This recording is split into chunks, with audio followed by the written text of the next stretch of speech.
92.7 big FM पर आप सुन रहे हैं यादों का edit box with Nilesh Mishra season 3। दोस्तों, 2 साल के बड़े खूबसूरत रिश्ते के बाद हम इस रिश्ते को और आगे बढ़ा रहे हैं नए नए रंगों के साथ। जो कहानियां मैं सुनाता हूँ वो लिखी होती हैं मेरी मंडली ने। जी हाँ, एक राइटर्स की मंडली है जिसको मैं ट्रेन करता हूँ, जो बम्बई और भारत के कई और हिस्सों में रहते हैं।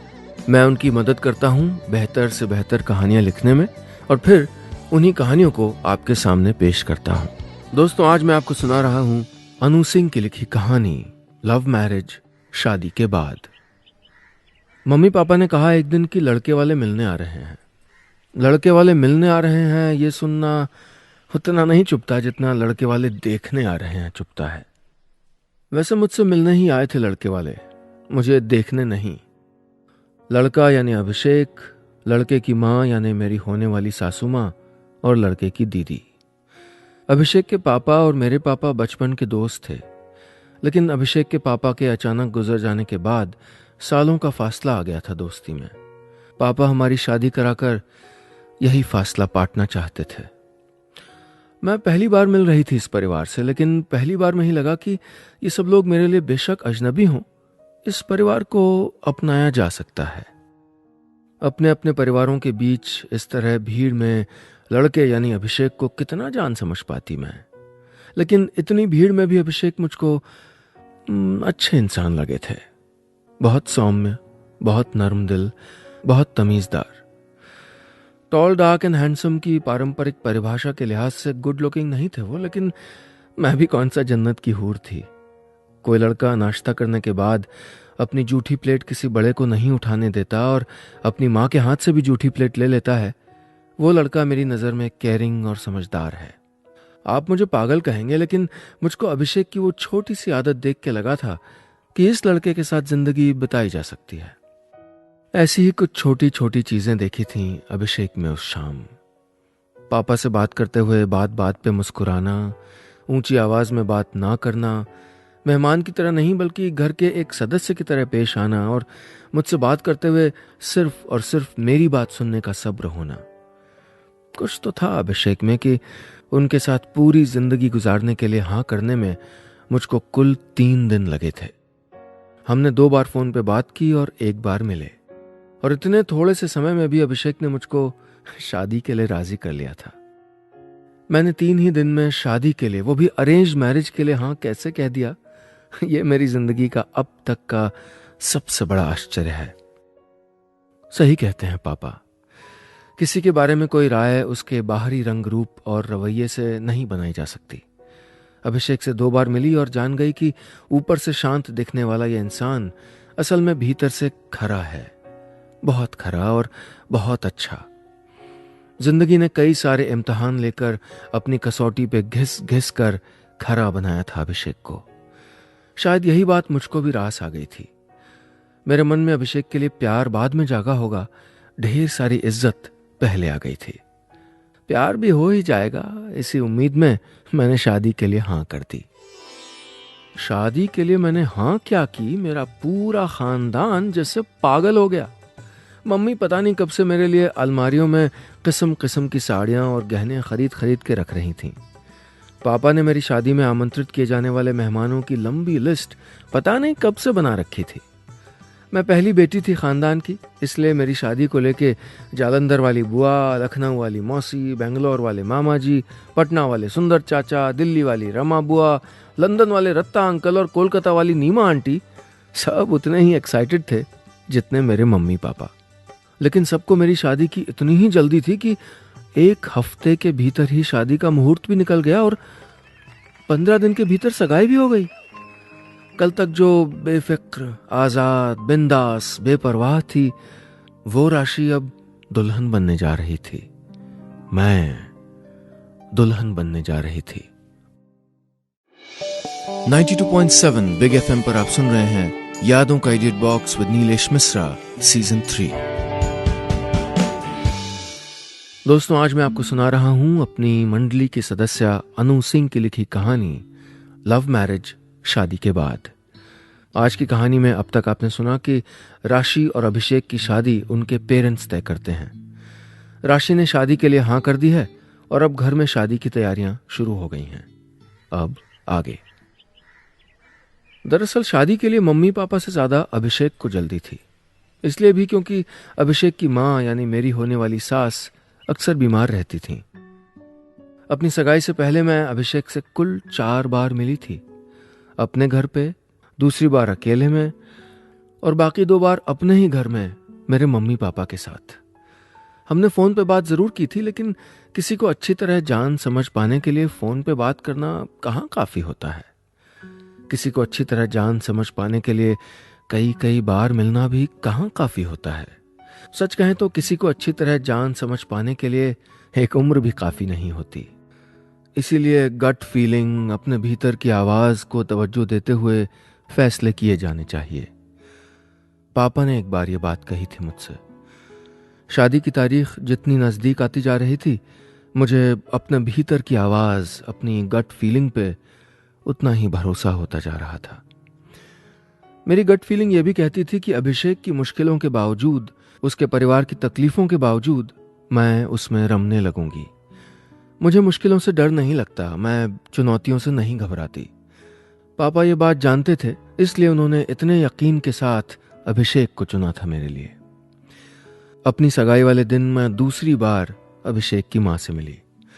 हल्के नीले रंग की साड़ी में लिपटी, कलाइयों में सोने के 2-2 कंगन, गले में मोतियों की माला और आंखों में बहुत सारा प्यार। मेरे पास आके मुस्कुराई और कहा, राशि 4 साल की थी तुम जब हमने तुम्हें देखा था पहले। तब सोचा नहीं था कि जिस गुड़िया को उसके चौथे जन्मदिन पे हम एक गुड़िया तोहफे में दे रहे हैं, वही गुड़िया हमारे घर उतरेगी। इतना कह के उन्होंने मुझे बड़े प्यार से गले लगाया और मेरी कलाइयों में अपने कंगन डाल दिए। बीमार थी वो, लेकिन चेहरे पे कहीं कोई शिकन नहीं। नाचती गाती, ढोल बजाती, मेरी बलैयां लेती, मुझे ढेर सारा आशीर्वाद देती। अपनी होने वाली सास को देख के मुझे इस बात की पूरी तसल्ली हो गई थी कि अरेंज मैरिज के लिए हाँ कह के मैंने कोई गलत फैसला नहीं किया है। सगाई की रस्म के बाद मेरा माथा चूमते हुए उन्होंने कहा था, अपना बेटा ही नहीं सौंप रही तुम्हें, अपना भरोसा सौंप रही हूं। मुझे इस बात का पक्का यकीन है कि तुम मुझसे कहीं बेहतर बहू, कहीं बेहतर बीवी, कहीं बेहतर मां निकलोगी। फिर बहुत देर तक मेरा हाथ थामे मेरे सामने बैठी रही थी वो। कहा कुछ नहीं, लेकिन उनकी आंखों में कई सारी कहानियां थीं जिनको पढ़ने के लिए किसी पीएचडी की जरूरत नहीं होती। जिसका पति सरहद पे शहीद हो गया, जिसने अपने बच्चों को अकेले अपने दम पे बड़ा किया हो और जिसने कैंसर जैसी बीमारी से जूझते हुए भी हार नहीं मानी, वो औरत कुछ भी ना कहे तो उसकी शख्सियत उसके बारे में सब कुछ कह जाती है। जिस औरत में जिंदगी के इतने इम्तिहानों के बाद भी इतनी जिंदा दिली और जिंदगी बाकी हो, उस औरत ने अपने बेटे को भी उतना ही जिंदा दिल और जुझारू बनाया होगा। सच कहूं तो मुझको अभिषेक से बाद में प्यार हुआ, उनकी मां से पहले हो गया। 92.7 बिग एफएम पर आप सुन रहे हैं यादों का edit box with Nilesh Mishra season 3। दोस्तों, आज मैं आपको सुना रहा हूं अपनी मंडली की सदस्य अनु सिंह की लिखी कहानी लव मैरिज, शादी के बाद। आज की कहानी में अब तक आपने सुना कि राशि की सगाई अभिषेक से हो गई है। सगाई के दिन राशि अभिषेक की मां यानी अपनी होने वाली सास से पहली बार मिलती है। शादी की तारीख नजदीक आने लगी है। अब आगे। अरेंज्ड मैरिज से जुड़े कई सारे स्टीरियोटाइप्स होते हैं। अरेंज्ड मैरिज माने के ताम झाम, रीति रिवाज, ढोल ताशे, हल्ला हंगामा, दान दहेज और होने वाली सास को लेके आने वाले डरावने सपने। मेरी शादी ये सारे स्टीरियोटाइप्स तोड़ रही थी। अभिषेक ने पापा को सादे तरीके से शादी के लिए राजी कर लिया था। वो अपनी मां पे किसी तरह का कोई दबाव, कोई तनाव नहीं चाहते थे। सगाई के 2 महीने बाद होने वाली शादी की तैयारी मैं और अभिषेक साथ मिलकर कर रहे थे। कम से कम अभिषेक की तैयारी तो हम कर ही रहे थे। अभिषेक का सूट, अभिषेक की शेरवानी, अभिषेक के दोस्तों की लिस्ट, अभिषेक के रिश्तेदारों को दिए जाने वाले तोहफे, जिसको दुरुस्त करके मुझको इस हाल में लाना था जहां मैं और अभिषेक की बीमार मां आके रह सकें। इस भागदौड़ में 2 महीने कैसे निकल गए मालूम ही नहीं चला। मुझे लग रहा था मैं शादी नहीं कर रही बल्कि किसी जंग की तैयारी कर रही हूं, और जंग की तैयारी में कहीं कोई कोताही नहीं की जा सकती। मैं नहीं जानती कि अरेंज्ड मैरिज में मेरे उम्र की और लड़कियां क्या महसूस करती होंगी, लेकिन मुझको अपनी नई जिम्मेदारियों के अलावा और कुछ शायद ही महसूस हुआ था। मैं अभिषेक के साथ उसकी जिंदगी में, उसकी जंग में इस कदर मशगूल हो गई थी कि मैंने उससे यह भी नहीं पूछा कि अभिषेक, हम हनीमून के लिए कहाँ जाएंगे। हनीमून का ख्याल तो तब आया जब शादी के कार्ड्स मैंने अपनी सहेलियों को देने शुरू किए। कार्ड बाद में देखती, हनीमून डेस्टिनेशन के बारे में पहले पूछती। So what's the plan? हम तो मालदीव्स गए थे अपने हनीमून के लिए। You must have seen the pictures on Facebook. वो कहती और मैं हाँ हूं में सर हिला देती। अपनी अपनी पसंद के हिसाब से लोगों ने कई सारे सुझाव भी दे डाले। स्कॉटलैंड, मॉरिशस, ग्रीस, थाईलैंड, या फिर डलहौजी, मसूरी, कसौली, मुन्नार। मैंने अभिषेक से पूछा तो अभिषेक का जवाब छोटा सा निकला, विल सी। और मैंने इस जवाब का मतलब निकाल लिया, इट्स अ सरप्राइज। अब सहेलियां या रिश्तेदार हनीमून के बारे में पूछती तो मैं मुस्कुरा के कहती, अभिषेक की ओर से सरप्राइज है। ये जवाब सुन के उनकी आंखों में जो रश्क, जो जलन उतर आती, वो देख के मुझको बहुत खुशी होती थी। अभिषेक के इस सरप्राइज के बारे में सोच सोच के मैं बहुत खुश थी। मैं अपनी अरेंज्ड मैरिज से बहुत खुश थी। मैं अपनी जिंदगी से बहुत खुश थी। 22 नवंबर यानी मेरी शादी का दिन। अभिषेक की माँ भी दिल्ली आ गई थी और अभिषेक के अपार्टमेंट में रुकी थी। अभिषेक की दीदी अपने परिवार और कुछ करीबी रिश्तेदारों के साथ पहुंची थी। अभिषेक की जिद के आगे सब ने घुटने टेक दिए थे। हमारी शादी वाकई बहुत सादे तरीके से हो रही थी। दिन में हवन और रात में फेरों के बाद सिंदूर दान। सुबह तक विदाई हो जानी थी। अपनी इकलौती बेटी की धूमधाम से शादी करने के माँ पापा के बड़े बड़े मंसूबों पे पानी फिर गया था, लेकिन अभिषेक की खुशी के लिए वो कुछ भी करने को तैयार थे। 92.7 बिग एफएम पर आप सुन रहे हैं यादों का edit box with Nilesh Mishra, season 3। दोस्तों, आज मैं आपको सुना रहा हूं अपनी मंडली की सदस्य अनु सिंह की लिखी कहानी लव मैरिज, शादी के बाद। आज की कहानी में अब तक आपने सुना कि राशि और अभिषेक अपनी अरेंज्ड मैरिज की तैयारी कर रहे हैं। शादी 2 महीने में है और राशि अपनी शादी से बहुत खुश है। अब आगे। शादी कैसी भी हो, दूल्हा दुल्हन को नर्वस कर ही देती है। शादी की सुबह तक तो मैं एकदम ठीक थी। दोपहर से यूं लगने लगा कि जैसे सांसों और दिल की धड़कनों पे कोई जोर नहीं है अपना। रह रह के लगता कि जैसे कहीं भाग जाऊं। पांव के नीचे की जमीन खिसकती हुई सी लगती थी जैसे। शादी के दिन समझ में आया कि किसी अजनबी के साथ जिंदगी भर के लिए बंध जाने का क्या मतलब होता है। समझ में आया कि ये इतने सारे लोग जो जमा हुए थे, वो दरअसल मेरे और अभिषेक के उस कमिटमेंट के गवाह बनने आए थे जो हम अग्नि के सामने इतने सारे लोगों की मौजूदगी में एक दूसरे से करने वाले थे। शादी के दिन समझ में आया कि शादी सिर्फ बारात का शोर शराबा और गहने, कपड़े, तोहफे नहीं होते हैं। शादी एक दूसरे के सुख दुख में बने रहने का वो वायदा है जो हमारे पंडित 7 जन्मों के लिए करवा जाते हैं हमसे। I want to run away. मंडप में जाने से पहले दूसरे कमरे में बैठे अपने दूल्हे को मैंने SMS भेजा, मुझे अपने साथ आने दोगी? मेरे दूल्हे का जवाब आया, उसके लिए शादी करना जरूरी है। मेहंदी की खुशबू और चूड़ियों की खनक को इग्नोर करते हुए मैंने वापस जवाब के बदले सवाल भेजा, तुम्हारे पापा से पूछूं? अभिषेक ने जवाब लिख के भेजा और मेरे सूखे हुए होठों और पसीने से तरबतर चेहरे पे मुस्कुराहट आ गई। मैं खुद ढूंढने निकलती तो ऐसा इंसान अगले 60 जन्मों में अपने लिए नहीं ढूंढ पाती। ये बात मेरे जहन में आई और फिर मुझे अपने मम्मी पापा पे बेइंतहा प्यार आ गया। लेकिन फिर मम्मी पापा को छोड़ के नए घर में जाने की घबराहट ने फिर से दबोच लिया मुझे। उफ, शादी का दिन ना हुआ, रंग बिरंगी फीलिंग्स और इमोशंस का गुलदस्ता हो गया जैसे। जितनी बार देखो उतनी बार अलग रंग के फूल, अलग किस्म की खुशबू, अलग तरह की फीलिंग्स। मंडप में मुझको अभिषेक की बाईं तरफ बिठाया गया। हमारा पहला हवन, जिंदगी भर के हमारे कमिटमेंट्स की पहली आहुति, जिसमें हमारे ईगो, हमारे गुरूर, हमारी अलग अलग शख्सियतों के अहम को होम हो जाना था। तभी मैं और अभिषेक, दो अलग अलग लोग, एक हो सकते थे। फिर 7 फेरों के 7 वचन और फिर सिंदूर दान, जिसके बाद मेरी शक्ल और मेरी जिंदगी दोनों एक नए रंग में ढल गई थी। शादी की रस्में पूरी होने के बाद हम बड़ों का आशीर्वाद लेने के लिए उठे। मेरी मम्मी ने पहले अभिषेक की मां की तरफ जाने का इशारा किया, जो थोड़ी दूर कुर्सी पे बैठी थी।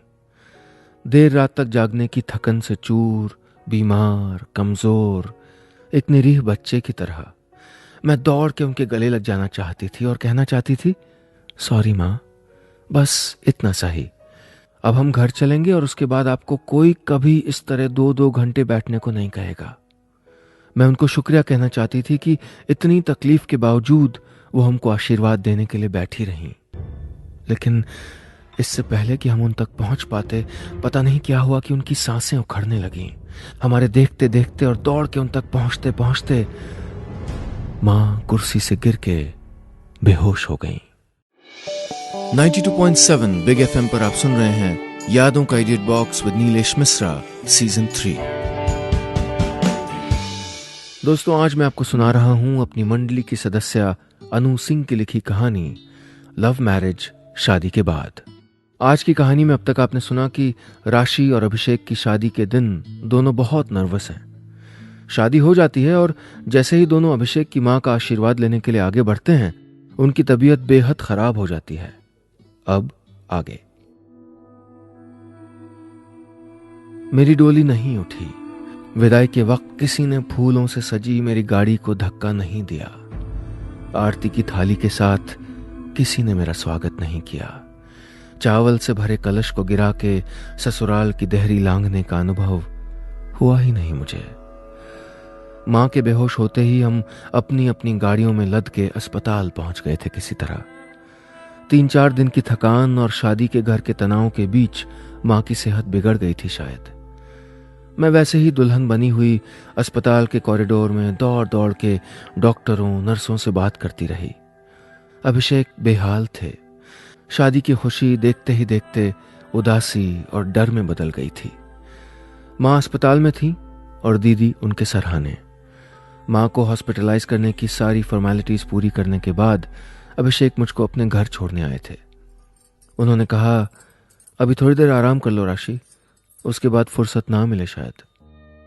इतना कह के अपने कमरे में चले गए, शायद कपड़े बदलने के लिए।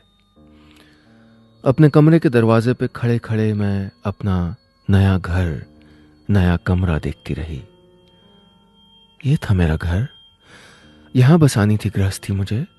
मंगल गीत कहाँ हैं और फूलों की लड़ियां, रंगोली, मिठाइयां, चाचियों मामियों के ठहाके, देवर नंदों की छेड़खानी। मेरी आंखें भर आईं। मम्मी पापा की बुरी तरह याद आ रही थी। मैं फोन उठा के उनसे बात कर सकती थी, रो सकती थी जी भर के, उनको उलाहनाएं दे सकती थी। क्या इसलिए कराई मेरी शादी? अपनी बेटी के लिए यही ख्वाब देखा था। लेकिन मैं ऐसा कुछ नहीं कर सकी थी। अब जो भी था यही था मेरा, यही घर और यही किस्मत। अरेंज मैरिज जरूर थी, लेकिन अभिषेक से शादी मैंने अपनी मर्जी से की थी। हालात जानते समझते हुए की थी शादी। मेरे चेहरे पे कुछ बूंदें लुढ़क आईं। मेरे सामने अभिषेक खड़े थे। विदाई के जो आंसू मुझको मम्मी पापा की गर्दन से लग के निकालने थे, वो मैंने अभिषेक के सीने से लग के निकाले। मैं रोती रही, अभिषेक मुझे थामे खड़े रहे। मुमकिन है कि हम 2 मिनट तक वैसे ही खड़े रहे हों। मुमकिन है कि 1 घंटा निकल गया हो वैसे ही। लेकिन जो भी था, वो लम्हा बहुत भारी था। अभिषेक सिर्फ आई एम सॉरी राशि कह सके थे और उसके जवाब में मैं सिर्फ रो सकी थी। अभिषेक के जाने के बाद मैंने अंदर से दरवाजा बंद कर लिया और अपने कमरे में आ गई। मेरा सामान पहुंचा नहीं था अभी और मेरे पास कपड़े नहीं थे। मैंने मम्मी को फोन लगाया। राशि? फोन उठा के मम्मी ने सिर्फ इतना ही कहा और रोने लगी। मम्मी ठीक हूं, मैं घर आ गई हूं। अभिषेक अस्पताल वापस चले गए हैं। तुम मेरा सामान अभिषेक के घर भिजवा सकोगी? मैंने अपनी मम्मी से कहा। मम्मी ने जवाब में कुछ नहीं कहा, बस रोती रही। फोन पे इस तरह विदा कर रही थी मेरी मां मुझको। फिर पापा ने मम्मी से फोन ले लिया। आई ओके राशि? पापा ने भर्राई हुई आवाज में कहा। आई एम सो सॉरी बेटा। डोंट बी डैड, आपकी गलती नहीं है, किसी की गलती नहीं है। वो बीमार हैं, ये हम सब जानते हैं। संभालिए अपने आप को और मम्मी को भी, मैंने कहा। तुम घर आना चाहोगी? मैं गाड़ी भेज दूं? पापा ने पूछा। यहां से अस्पताल जाना आसान होगा, पापा ने कहा। नहीं डैड, सब हो जाएगा मैनेज। आप मेरा सामान भिजवा दीजिए बस। घर तो ये है ना अब? पापा थोड़ी देर खामोश रहे और बस इतना कहा, गॉड ब्लेस यू राशि, और फिर उन्होंने फोन रख दिया। 92.7 बिग एफएम पर आप सुन रहे हैं यादों का edit box with Nilesh Mishra, season 3। दोस्तों, आज मैं आपको सुना रहा हूं अपनी मंडली की सदस्य अनु सिंह की लिखी कहानी लव मैरिज, शादी के बाद। आज की कहानी में अब तक आपने सुना कि राशि और अभिषेक की शादी हो जाती है। शादी के तुरंत बाद अभिषेक की मां की तबीयत अचानक बहुत खराब हो जाती है और उनको अस्पताल लेके जाना पड़ता है। राशि अपने नए घर अभिषेक के घर आ गई है और वहां उसका स्वागत करने वाला कोई नहीं है। बावजूद इसके वो बिना किसी शिकायत अपनी जिम्मेदारी निभाने में लग जाती है। अब आगे। अभिषेक की मां का इम्यून सिस्टम बहुत कमजोर था, इसलिए उनको लंग इन्फेक्शन हो गया था। लेकिन वो फाइटर थीं। जल्दी ही उनकी हालत में सुधार होने लगा। वो शायद अपनी बहू के साथ जीना चाहती थीं, उसके साथ कुछ दिन रहना चाहती थीं। इसलिए उन्होंने ऊपर वाले से भी झगड़ा कर लिया था। उनके शरीर पे धीरे धीरे दवाएं अपना असर दिखाने लगीं। धीरे धीरे उनका इन्फेक्शन कम होने लगा। 4 दिन में मां को घर ले जाने की इजाजत मिल गई। अभिषेक गाड़ी चला रहे थे और मैं मां को लेके पीछे वाली सीट पे बैठी थी। कई सारे इंजेक्शन्स की वजह से नीली पड़ी हथेली को मैंने धीरे से थाम रखा था। मां कमजोर जरूर लग रही थी, लेकिन उनकी जिंदा दिली कम नहीं हुई थी अभी। तुम दुनिया के इकलौते जस्ट मैरिड कपल हो जिसने अपना हनीमून अस्पताल में मनाया है, मां ने कहा और धीरे से हंस दी। मेरी आंखों में कुछ चुभने लगा था जैसे। अभिषेक ने रियर व्यू मिरर में मेरी ओर देखा। पता नहीं क्यों मुझे बहुत तेज रुलाई आ रही थी और मैं होंठ काटते हुए अपनी रुलाई रोकने की नामुमकिन कोशिश कर रही थी। फिर खुद ही खुद को संभाल के मैंने कहा, हम दुनिया के इकलौते जस्ट मैरिड कपल हैं जो अपनी मां को अपने साथ हनीमून पे ले जाना चाहते हैं। आप ठीक तो हो जाइए, मैंने कहा, और मां बहुत देर तक मेरा चेहरा देखती रही। अभिषेक गाड़ी चलाते रहे और मां ने आगे बढ़ के मेरा माथा चूम लिया। हम घर आ गए थे। लिफ्ट से निकल के मैंने ही आगे बढ़ के दरवाजा खोला था घर का। लाइट ऑन करते ही तालियों की आवाज से घर गूंज उठा। सामने मम्मी, पापा, दीदी, जिया जी और कई सारे रिश्तेदार खड़े थे। घर को ऐसे सजाया गया था जैसे दिवाली की रात हो आज। दीदी ने आगे बढ़ के मां को गले लगा लिया और मां ने दीदी के हाथ से आरती का थाल ले लिया। अब मां और मैं आमने सामने थे। अभिषेक मेरे बगल में खड़े मुस्कुरा रहे थे। वो सारी चीजें जिनके लिए मैं 1 हफ्ते पहले कमरे में अकेली खड़ी होकर रोई थी, वो सब चीजें मेरे सामने थीं। आरती का थाल, रंगोली, रंगीन चावल, कलश, मुंह दिखाई की रस्म और फूलों से सजा कमरा, सब परफेक्ट था। बस जीन्स और टी शर्ट में खड़े दूल्हा मियां और कॉटन सूट में खड़ी दुल्हन यानी मैं आउट ऑफ प्लेस थे। हंसी ठहाकों से भरी वो शाम मेरी जिंदगी की सबसे हसीन शाम थी। मेहमानों के जाने के बाद, मां को दवा दे के सुलाने के बाद मैं और अभिषेक बालकनी में बैठे रहे बहुत देर तक। बारिश में भीगती ठिठुरती रात को देखते रहे। अस्पताल में इतनी रातें गुजार लेने के बाद घर की बालकनी से रात को ढलते देखने का सुख कुछ और ही होता है। घर सुकून लेके आता है।